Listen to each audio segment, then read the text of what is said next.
Hi friends, Bharat, పాకిస్తాన్ల మధ్య మరో యుద్ధం తలెత్తే సూచనలు కనిపిస్తున్నాయి. ప్రపంచ శక్తి ర్యాంకింగ్స్ ను చూస్తే భారత సైన్యం ప్రపంచంలో 4వ అత్యంత శక్తివంతమైన స్థానంలో ఉంది. అయితే పాకిస్తాన్ మాత్రం టాప్ 10లో కూడా లేదు. అది 13వ స్థానంలో నిలిచింది. ఇప్పుడు భారత్, పాకిస్తాన్ల సైన్యం, నావికాదళం, వాయుసేనల బలాన్ని సమగ్రంగా పరిశీలించి ఎవరు గెలుస్తారు, ఈ దేశానికి ఎంతటి శక్తి ఉంది మొదలైన అంశాలను చర్చించుకునే ప్రయత్నం చేద్దాం. అయితే ఫ్రెండ్స్, యుద్ధం జరిగితే రెండు వైపులా నష్టాలు తప్పవు. కానీ సైనిక శక్తిలో భారత్ స్పష్టంగా ఆధిక్యంలో ఉంది. కాశ్మీర్ చారిత్రాత్మకంగా, చట్టబద్ధంగా భారత్లో అంతర్భాగం. 1997లో జమ్మూ కాశ్మీర్ రాజు భారత్లో విలీనం కావాలని నిర్ణయించినప్పటి నుంచి ఇది భారత భూభాగమే. అయినప్పటికీ పాకిస్తాన్ రాష్ట్ర ప్రాయోజిత ఉగ్రవాద దాడులతో కాశ్మీర్లోని హిందువులపై దాడులు చేస్తోంది. ఈ చర్యలు రెండు విషయాలను స్పష్టం చేశాయి. 1, యుద్ధం సంభవించే అవకాశముంది.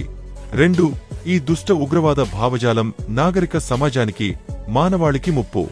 పాకిస్తాన్ తనను తాను హిందువులకు పూర్తిగా భిన్నంగా చూసుకుంటూ గత 3 దశాబ్దాలుగా అమెరికా కోసం ఈ దుష్ట కార్యకలాపాలను కొనసాగిస్తోంది.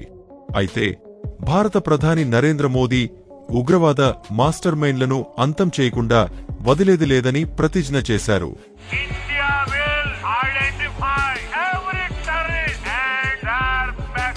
భారత్ ప్రతి ఉగ్రవాదిని గుర్తించి, ట్రాక్ చేసి శిక్షిస్తుంది అంటూ వ్యాఖ్యానించారు. అయితే భారత్ ఆగ్రహానికి భయపడి పాకిస్తాన్ సైన్యాధిపతి తన కుటుంబాన్ని యునైటెడ్ కింగ్డమ్, అమెరికాలకు సురక్షితంగా పంపించాడు.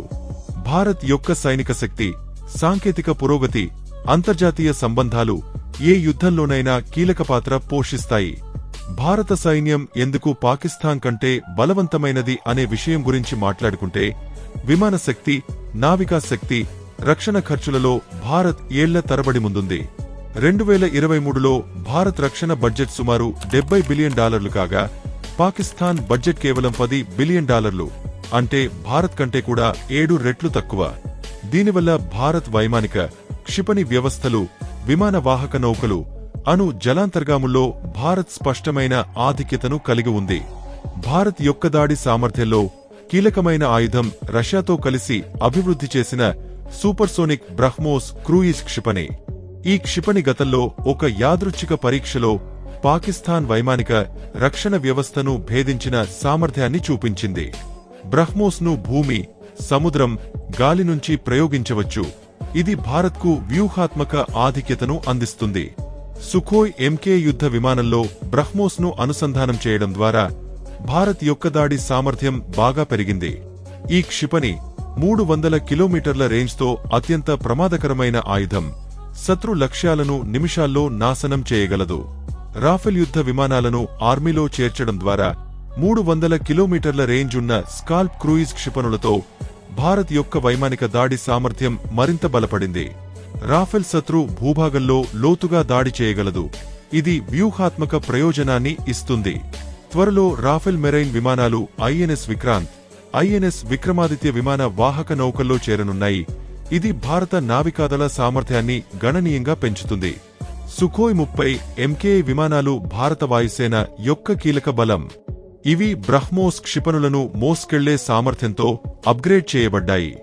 సుఖోయ్ విమానాలు అంతర్జాతీయ సైనిక విన్యాసాల్లో F-16, F-15, యూరోఫైటర్ వంటి విమానాలను ఓడించాయి.